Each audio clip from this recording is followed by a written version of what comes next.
Hadirin sekalian, Bapak Ibu jamaah kajian malam Rabu yang dirahmati Allah Subhanahu wa taala, jamaah Masjid Fatimah yang dimuliakan Allah. Puji syukur kita panjatkan kehadirat Allah Subhanahu wa taala di malam hari ini. Kita akan melanjutkan tema kajian kita yang sudah lama tidak kita buka, yaitu kitab Madarijus Shalihin. Namun sebelum kita membahas tentang kitab Madarijus Shalihin, kita akan bahas dulu berkenaan dengan tema yang sempat kita bahas kemarin, yaitu berkenaan dengan kisah yang dijalani oleh Nabi mulia, yaitu Nabi Daud alaihissalam, berkenaan dengan kisah yang sangat terkenal. Jadi kalau mengenai mukjizatnya Nabi Daud alaihissalam, sebagian kita sudah tahu. Tapi yang ada korelasi dengan Nabi kita Muhammad sallallahu alaihi wasallam adalah keistimewaan Nabi Daud alaihissalam. Itu diberi kesempatan Allah mampu bercakap-cakap dengan binatang. Jadi ketika Nabi Sulaiman itu mendapatkan mukjizat bisa berbincang dengan binatang, maka ayahandanya juga bisa ternyata. Jadi Nabi Daud alaihissalam itu lebih awal yang diberi oleh Allah Subhanahu wa taala tentang keutamaan beliau, yaitu bisa berbincang. Bahkan ketika Nabi Daud alaihissalam itu sedang membaca Zabur, maka binatang yang mendengarkan bacaannya berhenti. Dia mandek. Jadi ketika Nabi Daud itu sedang baca Zabur, karena saking merdunya suaranya, Pak. Karena kitab Nabi Daud itu berisi zikir, Pak, dan lantunan-lantunan. Ya kalau sekarang ya senandung gitu. Kalau tren sekarang ya mungkin kayak nasyid gitu lah. Sehingga burung itu ketika berbincang tentang ayatnya Allah itu dikisahkan di dalam surat Shad, ya. Nanti kita bahas sebentar surat Shad ayat 18 sama 19 berkenaan dengan kisahnya Nabi Daud alaihissalam. Namun perlu Bapak Ibu ketahui bahwa kehebatan Nabi Daud alaihissalam itu semata-mata memang karena izin Allah. Dan ternyata kehebatan beliau terkalahkan dengan mujizatnya Nabi Muhammad sallallahu alaihi wasallam. Contoh ringan Bapak Ibu sekalian yang dirahmati Allah Subhanahu wa taala. Ketika Nabi Daud itu mampu menganyam besi, karena Daud adalah satu-satunya manusia dari golongan Nabi yang tangan beliau itu diberi kesempatan ketika besi dipegang itu lunak. Awak-awak dhewe nyekel lempung gitu, Pak. Jadi Nabi Daud itu ketika dia pegang besi gitu, maka besinya lunak dan bisa dipelintir sesuai kehendak dia. Bahkan akhirnya ditemukan dalam riwayat Nabi Daud itu punya keahlian, meskipun dia seorang raja, seorang nabi, tapi dia juga seorang usahawan. Menarik, Pak. Jadi ini catatan buat kita sekalian. Maka kemarin saya ada singgung kejenengan, ketika ada pejabat dan dia tidak pengusaha, kok dia kaya, dipastikan korupsi. Betul, gampang ya, Pak. Awet iki sederhana. Karena kemarin udah tak kasih gajinya tuh, Pak, nyan pun pirsa. Gajinya cuma segitu, Pak. Kalau dia tiba-tiba ternyata kok menjadi kaya raya, hartanya banyak, tanahnya di mana-mana, dipastikan, Pak, dia tidak mungkin dari gaji. Kecuali sebelum jadi pejabat dia pengusaha hebat. Misalnya punya pabrik, punya peternakan ayam berapa ya? 200.000, mungkin, Pak, baru dia kaya. Tapi kalau mengandalkan hanya ngapunten, Pak, mengandalkan jadi gaji, nggak mungkin kaya, Pak. Maka saya pastikan kalau jangan lihat tetangga ada seorang pejabat kok kaya dan dia bukan pengusaha, dipastikan dia korupsi, dipastikan. Karena nggak ada cara lain, Pak, karena dibatasi oleh gaji. Meskipun hari ini memang gaji yang paling besar yang ditayangkan di dunia maya itu gajinya DPR, Pak. DPR, Pak. Itu gajinya paling besar. Jadi iya yang bikin anggaran sing gawe sak senenge dhewe to, Pak. Senenge dhewe. Maka nyun pangapunten, orang-orang Bayu OKB, orang kaya baru ini biasanya anggota-anggota DPR. Pasti dia kaya karena gajinya besar, Pak. Ratusan juta, Pak. Ratusan juta gajinya. Nah, iya, jadi 200 juta gede Pak, ngeri ya. Jadi memang luar biasa. Maka tidak salah Pak kalau orang-orang berlomba. Cuma orang itu salah jalan hidupnya. Cuma gitu Pak. Tidak salah Pak. Sopo sing larang Pak. Tapi orang itu sedang salah jalan hidupnya. Kenapa nanti kita bahas. Iya.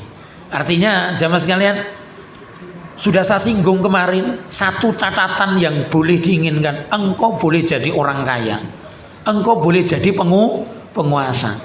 Syaratnya cuma satu Pak, engkau gunakan kekayaan dan jabatanmu untuk Islam. Untuk Islam. Selain itu nggak boleh. Nanti kalau sempat akan saya putarkan sedikit wali kota Surabaya yang bagus Pak. Itu nanti kalau waktunya sampai Pak, cukup aku saya nanti tak putar ke video tentang ceramahnya wali kota Surabaya yang memang mencengangkan saya. Artinya misalnya wali kotanya konyong ini seger Pak. Jadi negeri-negeri ini mungkin rodo ayem Pak.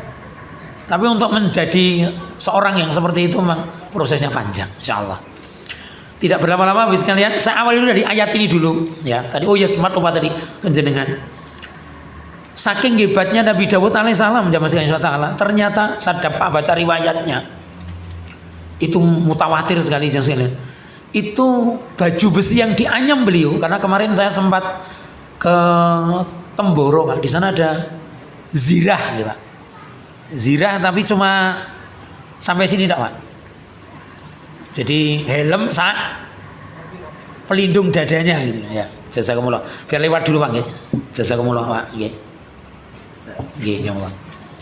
Saya pernah tapi itu ngeduplikat Pak, duplikat yang ada di Temboro di Museum Jaka Tingkir. Di sana ada baju besi sampai sini Pak. Saya pernah nyoba wabot itu misalnya kalau misalnya nganggo 10 menit terus gembrok biasa Pak.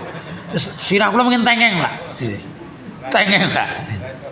Itu pernah nggawa napa baru bawa baju besinya udah nggak bisa jalan Pak, apalagi bawa pedangnya wis ora kontal. Jadi ora imbang karo tubuh kita ini. Silakan kalau ingin uji nyali datang ke Museum Temboro, namanya Museum Joko Tingkir. Ini bukan Joko Tingkir yang ngombe dawet, beda ini. Ini beda. Ini Joko Tingkir original ini. Silakan Anda berkunjung, Bapak Ibu silakan berkunjung. Wong dekat dari Karanganyar ini kalau sampai ke Temboro ya paling nek numpak mobil ya 2 jam. Nek pakai motor itu ya 1 jam lebih sedikit sampai insya Allah. Dari sini sampai Temboro nek pakai motor itu 1 jam lebih sedikit sampai. Tapi kalau pakai mobil ya 2 jam karena jalannya nanjak sehingga harus perlu sopir yang punya pengalaman. Ora cukup mobil sehat, sopir pengalaman. Wiso wassalamualaikum. Harus dibutuhkan. Jadi tidak hanya bahan, tapi memang orangnya harus prigel juga karena jalannya memang menantang. Tawangmangu sampai mana Pak? Sampai Jawa Timur itu jalannya menantang. Baik, Ibu sekalian kita lihat dulu. Nggih kok kalau lali mulai aja ngomong sebentar, ngomong kelemutan. Ingat Bapak Ibu sekalian, baju besi yang dibikin Nabi Daud Pak, itu ternyata kalau dikeruskan Pak, dikeruskan dengan nilai sekian, nilai sekarang Pak, itu sekitar 6.000 dirham. Kalau 1 dirham 75.000, berarti sekitar satu baju itu 450 juta, setengah miliar. Keren Pak. Maka ketika dulu Rasulullah SAW itu berpesan kepada Suraqah. Nanti kemudian Pak. Nah, kita lihat sebentar Pak. Ini menarik untuk kita ceritakan jenengan. Suraqah itu dulu kan bernafsu ingin membunuh Nabi. Qadarullah ternyata ketika dia mau ngejar Nabi mau sampai kudanya terperosok. Ketika mau sampai mendekati Rasulullah SAW itu kudanya terperosok. Nggak bisa menyentuh baginda Nabi Muhammad SAW. Kemudian singkat cerita Suraqah ini ditanya, kembalilah kamu ke Mekah dan kamu suatu saat kalau bergabung dengan Islam engkau akan memakai bajunya Kisra. Ditakdirkan Suraqah ini umurnya panjang. Kemudian dia masuk Islam. Kemudian di zaman Umar bin Khattab ternyata dia ini akhirnya Kisra ini ditaklukkan di zaman Umar bin Khattab. Kemudian ada rampasan perang yang paling indah yaitu bajunya Kisra. Jadi baju perang yang memang keren Pak, semuanya terbuat dari emas, bukan emas tardi Pak, emas beneran. Jadi emasnya semua dari emas. Jadi mungkin kalau bajunya apa jadi setengah miliar Pak. Jadi mungkin kalau seluruh sak perlengkapannya mungkin orang yang perang. Maka saya baru paham Pak ketika Ali bin Abi Thalib itu melamar anaknya Rasulullah kan apa? Baju besi ya? Baju besi yang mahal ternyata Pak. Jadi ternyata saya pikir baju besi ini murah paling 10 juta. Ternyata kalau diuangkan Pak baju besi itu mahal Pak, karena saking susahnya merangkai ini memang susah. Jadi akhirnya harganya mahal. Kalau dirupiahkan sekitar 6.000 dirham itu sekitar 450 juta. Jika satu dirham sekitar 75.000, bisa bergeser sedikit jamaah sekalian. Kemudian jamaah sekalian, kalau ada raja hari ini yang merasa dia berbangga sok kuasa Pak, kita lihat Pak, Ibnu Katsir nerangkan Pak, Daud alaihissalam Bapak Ibu sekalian, itu penjaganya Pak, penjaganya itu setiap hari yang jaga Daud alaihissalam itu ternyata 700 tentara. Jadi sing jaga kerajaannya Daud itu untuk jaga keselamatan Daud 700 orang.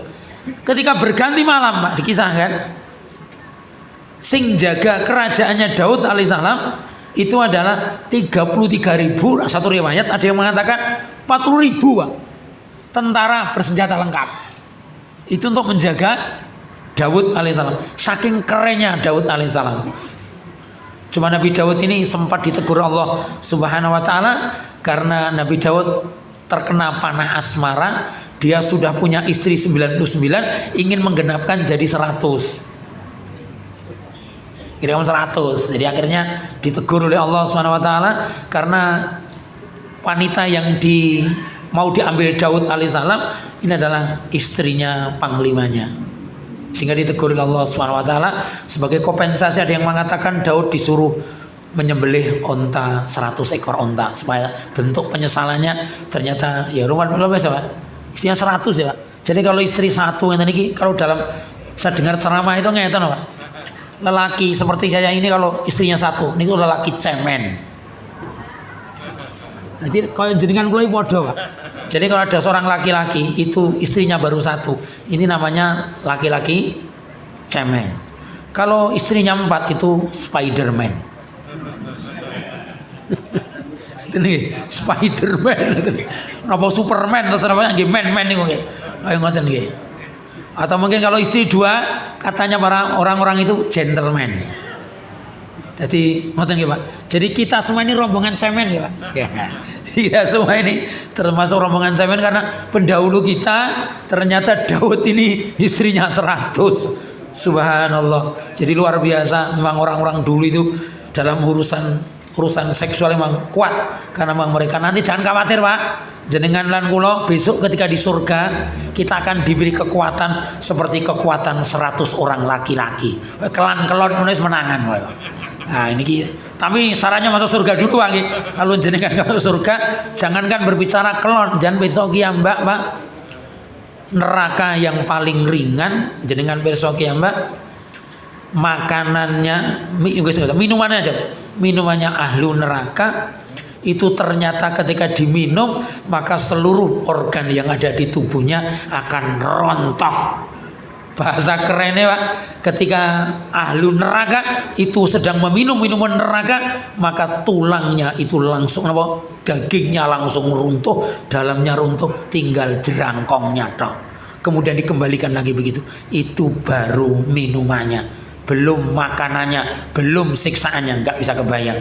Kalau ada orang ngeyel pengen mlebu neraka, pancen orang diutek kayak begini. Uteknya sudah terbalik, maka kita berlindung kepada Allah Subhanahu wa taala.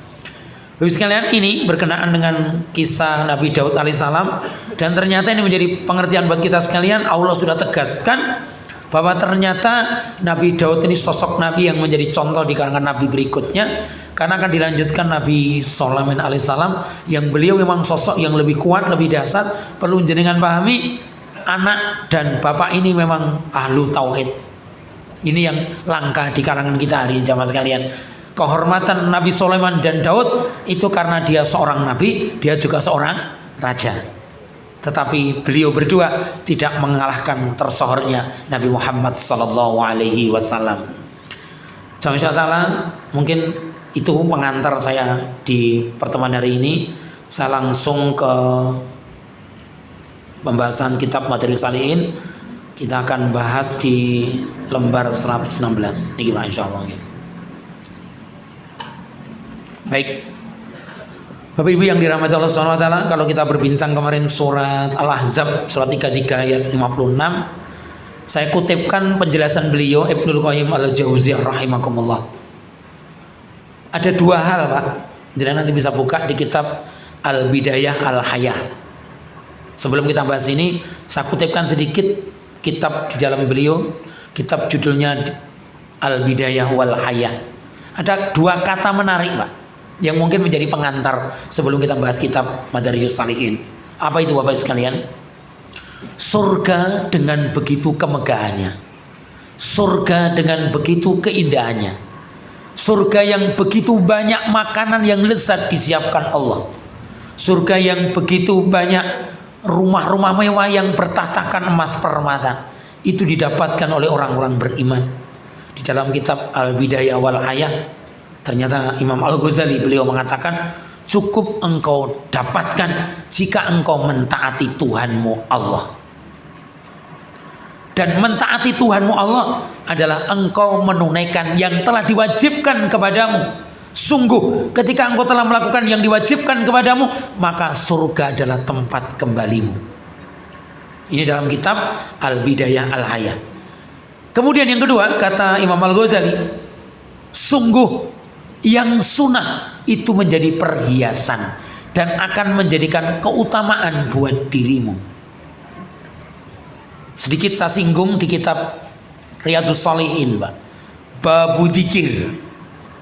Bapak Ibu yang dirahmati Allah Subhanahu wa taala, mungkin hari ini kita mungkin meremehkan satu sunnah yang itu mestinya kita lazimi sebelum kita tidur.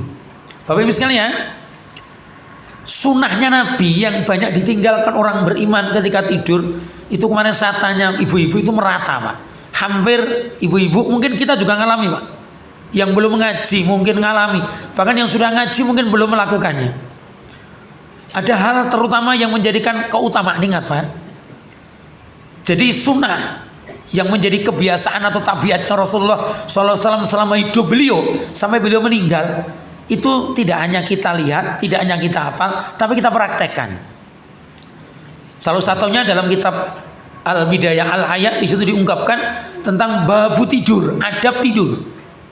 Dijelaskan oleh beliau Imam Al-Ghazali mengatakan, jika seorang mukmin sebelum tidurnya dia berwudu.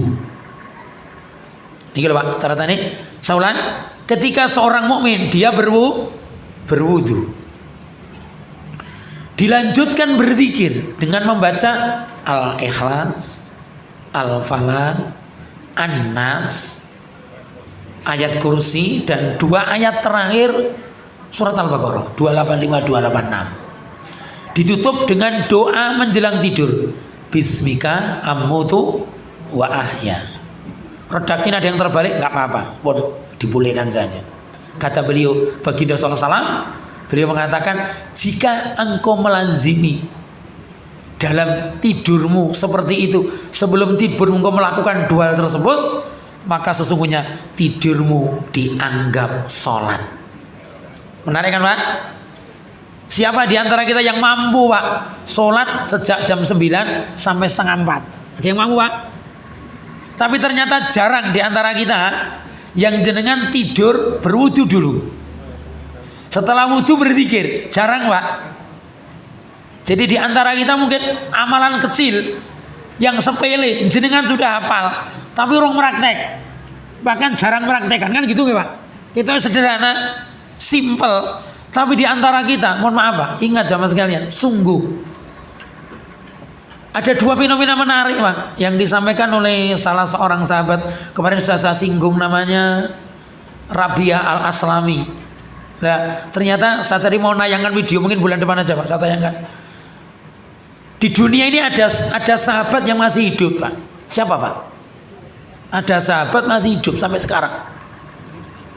hidupnya bukan di Arab, tapi di Jazirah Arab. Sahabat Nabi yang sekarang masih hidup ada nggak? Ada. Namanya sahabi. Apa itu, Pak? Pohon. Ada di Yordania sana. Di Yordania itu ada pohon namanya pohon sahabi, sampai sekarang masih hidup dan daunnya tidak pernah rontok. Masya Allah. Dulu kisahnya ketika Rasulullah SAW sedang berdagang sama pamannya, itu ternyata Rasulullah itu diampiri sama pendeta Buhairah. Tapi ternyata Nabi Muhammad SAW ditugaskan pamannya untuk jaga unta dan jaga dagangan.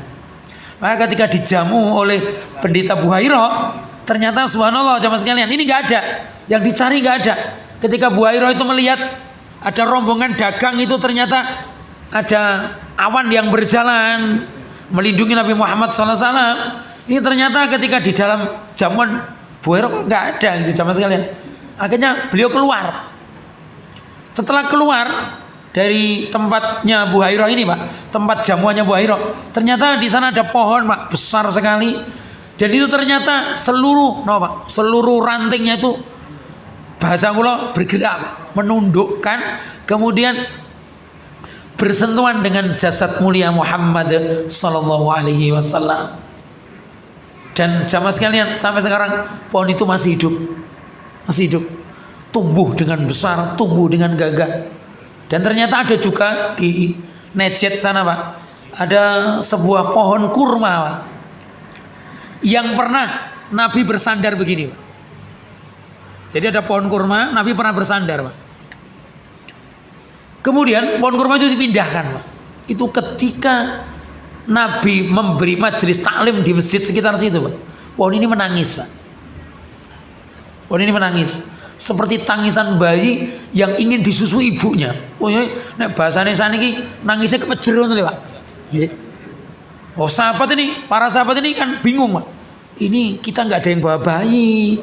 Ini kok ada suara begitu kerasnya seperti bayi yang menangis sangat haus ingin minum ASI ibunya, nangisnya kepejer ngono lho, Pak. Tidak hanya Nabi, Pak. Nabi sahabat dengar semua, Pak. Akhirnya ternyata setelah dicek, itu karena dulu Nabi ini ketika mulai ngaji bersandarkan pohon tersebut, kemudian dipindahkan, Pak. Apa niku? Jenenge apa? Mimbarnya dipindahkan. Maka setiap pagi, Pak, si kurma ini menangis, Pak. Jadi subuh itu nangis, Pak, kepejer gitu. Rasulullah kemudian keluar dan akhirnya sahabat mendengar semuanya, kemudian akhirnya kembali disatukan antara mimbar Rasulullah sama pohon ini. Namun terjadi dialog sama Rasulullah SAW. Pohon kurma ini berkata, "Ya Rasulullah, aku tidak tega untuk berpisah dengan jasadmu ya Rasulullah. Ternyata tempat mimbarmu dipindahkan dari tempatku ya Rasulullah. Jika aku minta engkau kabulkan ya Rasulullah, aku ingin bersamamu selamanya." Kemudian jamaah sekalian, akhirnya Rasulullah berkata, "Wahai, apa permintaanmu ya Rasulullah? Berikan kesempatan saya nanti ketika saya mati. Sebelum aku mati, pindahkan tubuhku di surga supaya aku besok akan berdampingan dengan dirimu selamanya. Karena kalau aku hanya hidup di dunia ini, maka ketika aku mati nanti berpisah dengan dirimu, aku tidak bisa ya Rasulullah.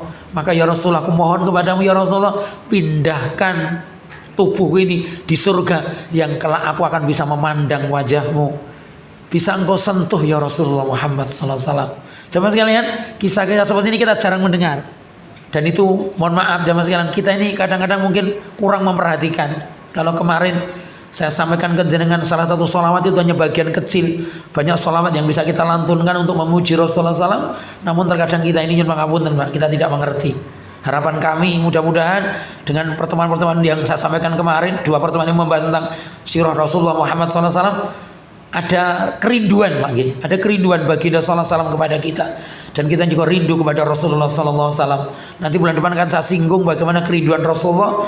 Saya kutipkan sedikit karena sudah saya tayangkan, kita akan bahas ini insyaallah. Mohon izin saya mulai di pembahasan ini. Ibnul Qayyim al-Jauziyah rahimahullah dalam kitab beliau berkata, Kalau kemarin di dalam surat An-Nisa ayat 69 kita bincangkan tentang orang yang mencintai Allah, orang yang mencintai Rasulullah. Di dalam kitab beliau Madarijus Salihin, Ibnu Qayyim mengutipkan, Pak, jika kita ini pengen dilihat oleh Allah bahwa kita ini mencintai Allah dan Allah ganti membalas mencintai kita, maka kita harus mampu melakukan 3 hal. Apa itu jamaah sekalian? Yang pertama, engkau wahai orang beriman mampu menundukkan hawa nafsamu. Jamaah sekalian yang dirahmati Allah Subhanahu wa taala, sungguh ini yang hilang dari kita. Banyak manusia yang hidup di dunia ini mengejar yang disenangi setan. Mereka tidak mencoba menjauhi yang disenangi setan. Jamaah yang dirahmati Allah, lihat keterangan yang sampaikan Ibnu Qayyim. Jika seseorang kepingin tampak kemuliaannya, maka ruh dan jiwanya harus dipersiapkan untuk menghadapi setan. Berarti jamaah sekalian, kemuliaan hamba di sisi Allah itu ternyata ketika dia harus bisa menjauhi harta dan bisa menjauhi kekuasaan, kecuali harta dan kekuasaannya untuk Allah dan Rasulnya. Kemarin sudah saya singgung ke jenengan ketika Abdullah bin Mubarak berucap, yang menjadikan semangat aku mengumpulkan harta karena supaya aku dengan hartaku itu aku bisa memfasilitasi manusia untuk mentaati Tuhanku Allah. Maka tidak salah Bapak Ibu sekalian, ketika jenengan orang jadi orang kaya, jika jenengan jadi penguasa, tapi orang-orang yang di sekitar panjenengan mentaati Tuhannya Allah, Tuhan kita Allah. Tetapi saya merasakan kayaknya mustahil, Pak. Mustahil. Orang-orang biasa, nyuwun pangapunten, saya ketemu teman-teman saya, Pak, yang dulu sehalakoh dengan saya, yang sekarang sudah jadi pejabat. Dulu jenggotnya panjang, sekarang jenggotnya resik, Pak. Mergo ning kono kancane sing ngopeni jenggot renek. Gitu, Pak. Dulu pakaiannya nyunah, Pak. Pakai jubah, jenggoten gitu, Pak. Sekarang pakaiannya jas berdasi, sepatu nyelekit, Pak. Memang lingkungannya begitu, Pak. Akhirnya dia ke bawah, Pak. Benar, Pak. Saya tanya kemarin ketika ketemu saya, Mas, apakah ente masih bisa menjaga sholat 5 waktu? Dia dengan tersenyum, saya berat Pak Ustadz untuk mencari teman yang bisa sholat berjamaah bersama saya. Kenapa jamaah sekalian? Pasti mereka disibukkan dengan keadaan. Maka ingat keterangan Ibnu Qayyim ini, Pak. Orang yang mampu menundukkan hawa nafsunya, dia akan tampak kemuliaannya ketika jiwa dan rohnya mampu menghadapi tentara setan. Sedangkan tentara setan, jenengan sudah saya sampaikan jenengan ada 3: kekuasaan, harta, wanita. Sampai setan pernah berucap kepada tentara yang ketiga, Pak, wahai orang-orang beriman, jika wanita telah keluar dari rumahnya kemudian dia tidak menutup auratnya, maka saya minta kepada Allah, minta pensiun lebih awal. Itu, Pak. Jadi setan pernah berucap, Pak, jika nanti tentara-tentaraku dari para golongan wanita-wanita itu yang dia telah mengeluarkan, menampakkan auratnya, maka di saat itulah saya minta pensiun muda. Jadi tidak hanya menungso, Pak, saya pensiun nom, setan juga pensiun, Pak. Jadi ketika kita melihat para wanita sudah keluar rumahnya tidak menutup auratnya, maka di saat itu setan sudah pensiun, karena manusia sudah akan terkalahkan dengan jeratan tentara setan yang ketiga, yaitu para wanita. Bapak Ibu yang dirahmati Allah Subhanahu wa taala, saya perlu sampaikan panjenengan satu kalimat menarik yang ini menjadi titik lemahnya para aktivis. Bapak Ibu sekalian, betapa saya ketemu beberapa contoh di antara teman, naudzubillah, Pak, dan kita nggak menjalaninya. Ada seorang aktivis, Pak, itu ternyata dia tidak mampu memanage istrinya. Saya ulang, nek sampai jenengan enten seorang suami aktivis pengajian tapi tidak mampu mengatur istrinya, itu sudah kiamat sugro. Nah, saya kemarin sepekan yang lalu saya ketemu laki-laki beristri 2, Pak. Terus saya tanya itu Pak, wahai lelaki yang sudah menjadi gentleman karena beristri 2, tolong beri penjelasan ke kami. Waktu saya duduk 5 orang Pak, duduk 5 orang. Kami semuanya ini laki-laki cemen. Anda kan gentleman, sudah beristri 2. Apa yang menjadikan engkau berani mengambil langkah menjadi laki-laki yang gentleman itu? Kalimatnya memukul saya Pak. Yang jelas saya siap mencukupi kebutuhan lahirnya. Sederhana Pak. Jadi ternyata laki-laki gentleman yang berani menikah 2, 3, dan 4 itu ketika dia mampu memenuhi kebutuhan lahirnya. Nek kebutuhan batin pitik wis iso nglakoni. Jangan Pak. Maka nyun pangapunten lah, berarti Pak, apalagi kalau seorang laki-laki istrinya 1, dia tidak mampu memenuhi kebutuhan lahiriah istrinya. Wis sangi sore cemen apa Pak jenenge Pak? Lemut man. Bayangkan Pak, kita yang mencukupi istri kita 1 saja, ini di kalangan ahlu sekarang ini orang-orang mutakhirin Pak, itu dikatakan cemen. Saya masih ketemu jamaah sekalian laki-laki ternyata sangi sore cemen. Ternyata dia punya istri tetapi tidak mampu mencukupi kebutuhan lahirnya. Karena kalau seseorang perempuan sudah diketahui kebenaran termenuhi, dia akan mudah kita atur, mudah kita kendalikan. Dia mau manut sama suami, ini kebutuhan jasmaninya sudah lahiriah kan Pak? Juk dit nyoh, terke yo, juk duit nyoh, lanang menangan. Jangan ninggal pirang-pirang dino aman. Lah wong wedok ini dia bojo, wong lanang rata ditunggu Pak. Sing ditunggu duite ya Pak. Ngoten ta nggih? Maka kalau ada yang hadir malam hari ini belum berpikir untuk menjadikan dia kuat dalam rumah tangganya, mohon maaf, saya ketemu kitabnya Said Qutb. Lelaki yang belum selesai urusan rumah tangganya, dia tidak bisa diajak berangkat jihad fisabilillah. Lawang jenengan iki nek urung rampung urusan keluarga nih, wi mulai ngaji jendredeg kok, mlebu omahe ndredeg kok. Kuwi enek bocah iki. Dadi jane mlebu omah ki rada kendel ngoten lho Pak. Dikangeni anak karo bojo kendel. Jenengan mulai pengajian kaya wong bar main ya telek-telek ae lah. Kaya wong kalah main, ngisi-sini mawon jenengan iki. Suwun tulung Pak. Kita aktivis nih ya kudu keren Pak, keren. Artinya Pak, ya kerja keras dan kerja cerdas. Sekarang banyak Pak jamaah sekalian, nyuwun pangapunten. Lah ternyata Pak, saya ketemu teman-teman saya sing masna niki Pak, sing gentleman tadi Pak. Ternyata Pak, ora kenal waktu Pak. Ora kenal waktu Pak. Nyambut gawe iki tenanan Pak. Nah, saya ketemu aktivis iki nyambut gawe cemen Pak. Cemen di segorong gelas saya saja meram Pak. Maka saya ingatkan jenengan Pak, saya mohon betul, aku lo matur teng jenengan, Nabi Dawud aja nabi seorang raja, dia masih menganyam baju besi ya Pak. Nah, kelasnya awalnya biasa nyambut gaya rumah saya cukup wae. Dan begitu anehnya jamaah sekalian, Nabi Muhammad SAW mengingatkan kepada kita, salah satu yang menjadikan rezeki itu tidak terlambat datang apabila engkau sering meminta dan waktunya tepat. Mulai imut gini Pak, pesan ngangge wong lanang nih. Jadi ternyata Pak, ada sebagian dari kita rezeki datang, tapi datang terlambat. Ternyata yang bisa nyundul lebih cepat, rezeki itu datang tepat pada waktunya Pak. Ternyata kita harus meminta kepada Allah dan kita tahu waktunya. Tahu waktunya Pak. Hanyun pangapunten, terkadang kita niki ndonga rombongan padha ndonga, ora kang ongel kabule Pak. Kancane ngangkat tangan. Ndonga bar salat ngenten niki kabule 20 tahun Pak. Nah, karena kabeh njaluk ngeten to Pak. Jenengan lan kula ndonga ki nalika sepi. Maka salah satu laki-laki yang akan dimudahkan rezekinya Allah itu tidak pernah meninggalkan bangun malam. Hatta 1 rakaat salat witir ora apa-apa, ning tangi ngoten lho Pak. Ngoten nggih Pak. Raketang witir sak rakaat aja ngasi kelase wong ngajine menyambut iki aja ngasi tangine kedhisikan adzan subuh. Lah nek jenengan tangine kedhisikan adzan subuh, wong mriko akeh.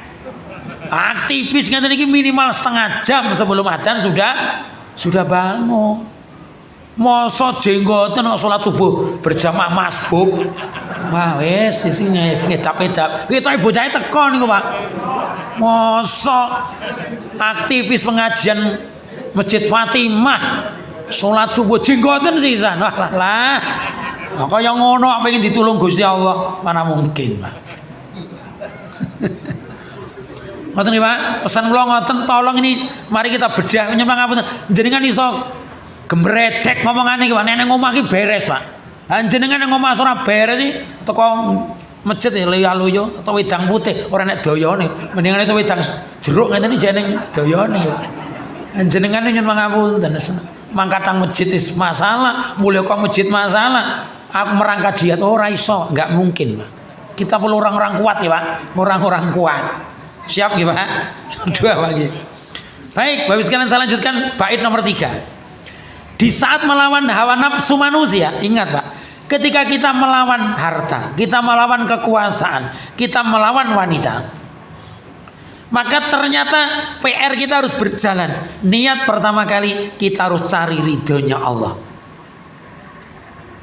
Karena ada dua pilihan. Di situ ada ridho Allah, di situ ada ridhonya setan. Jika jenengan mampu memanage dengan baik, maka itu ridhonya Allah. Tapi ketika jenengan menuruti kehendak hawa nafsu, maka jenengan hambanya setan. Naudzubillah, summa naudzubillah. Bapak Ibu yang disayang Allah, satu kalimat yang dituliskan oleh Ibnu Taimiyah dalam Majmu' Fatawa. Ketika seorang mampu menahan keinginannya, berarti orang ini takut kepada Allah. Dan orang yang takut kepada Allah, dia sedang melakukan jihad tertinggi. Bapak Ibu sekalian, jika seorang laki-laki meninggalkan rumah tinggalnya, meninggalkan tempat tinggal istri dan anaknya, keluar rumah untuk menjemput rezeki yang halal, maka dia sedang berjihad fisabilillah. Sadan, Pak kula nyuwun izin sila sik. Kula lanjutke sebentar sik. Ini yang kita perjuangkan jamaah sekalian. Ingat, Pak, ketika kita sudah melakukan ini, maka saya sambung ini dulu. Kecintaan Allah itu berbanding lurus, bukan terbalik. Apa Bapak Ibu sekalian? Kalau tadi kita dikatakan untuk menundukkan hawa nafsu tidak cukup, Pak. Ingat, orang yang akan bisa mencintai Allah Subhanahu wa taala ketika orang lain memiliki nafsu kurang baik, kita mampu menyelisihinya. Nyuwun pangapunten, Pak. Jika ini ada dalam diri seorang mukmin, kita nggak perlu bersaing, nggak perlu, Pak. Kenapa jamaah sekalian? Kalau seseorang mengejar posisi tertentu, kita nyantai saja, Pak. Ingat Bapak Ibu sekalian, 120 hari kita di perut ibu kita, seluruh takdir yang kita alami sampai mati sudah dituliskan oleh Allah.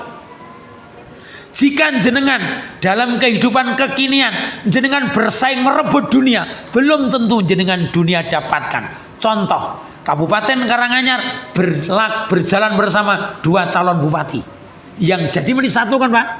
Kabeh mesti ngongso piye carane siji ngidak kancane, siji kancane mateni sijine, kan ngoten, Pak. Mangkano sing dadi gur siji. Jamaah sekalian, kalau kita bersaing seperti mereka, maka kita tidak ada bedanya dengan makhluk yang lain. Orang yang dicintai oleh Allah mampu membedakan kalau si fulan mencintai yang diharamkan Allah, kita harus mencintai yang disayang Allah Subhanahu wa taala. Jamaah sekalian, satu top. Hari ini yang berat di dalam diri kita adalah dakwah kepada orang lain, menyampaikan kebenaran. Betapa banyak hari ini jamaah sekalian, nyuwun pangapunten, orang mengambil peran yang penting aman. Saya enggak, Pak, insya Allah. Saya ditugaskan untuk menyampaikan al-haq, dan al-haq yang saya sampaikan tidak akan mempercepat kematian saya. Enggak. Sesungguhnya mengambil risiko di dalam dakwah ini adalah dalam rangka mendapatkan kecintaan Allah Subhanahu wa taala. Jenengan bergaul dengan orang-orang yang soleh itu risiko, Pak, risiko. Tapi kita dicintai Allah Subhanahu wa taala. Penutup, tugas yang paling berat adalah melawan setan dan melawan wali setan. Nanti akan saya terangkan sedikit mengapa penguasa itu lama berkuasa dan apa yang akan didapatkan ketika mereka lama berkuasa. Kita bahas besok insya Allah bulan depan. Karena Pak, semakin lama berkuasa, semakin jeratnya setan semakin dalam, kemungkinan masuk neraka lebih gampang. Ingat, Pak, jika seseorang usianya di atas 40 tahun, dia tidak menuju pada jalan yang al-haq, maka menjelang datang kematiannya, dia tidak akan mendapatkan jalan kebenaran. karena sudah terlalu tebal dosanya, terlalu memaksiat kepada Allah Subhanahu wa taala. Beruntung jenengan yang hari ini mendekat kepada Allah dan bergaul dengan orang-orang baik. Mudah-mudahan kita akan diselamatkan Allah Subhanahu wa taala. Satu top, melaksanakan sunnah dan menjaga adab itu adalah peran penting dalam kehidupan kita sehari-hari untuk menuju kecintaan kepada Allah Subhanahu wa taala. Nyatanya mawon, bulan depan kita masuk niki insyaallah, karena ternyata ada dua hal yang perlu kita jalani untuk mencintai Rasulullah Muhammad SAW, tegak di dalam dinul Islam, dan dengan itu kita akan sampai menuju surganya Allah Subhanahu wa taala. Wallahu alam bisawab. Mudah-mudahan yang sedikit ini bisa menjadi peringatan buat saya dan jenengan semua untuk kelak mendapatkan kemuliaan di sisi Allah Subhanahu wa taala. Kita tutup dengan doa kifaratul majlis. Subhanaka Allahumma wa bihamdika asyhadu an la ilaha illa anta astaghfiruka wa atubu ilaik. Assalamualaikum warahmatullahi wabarakatuh.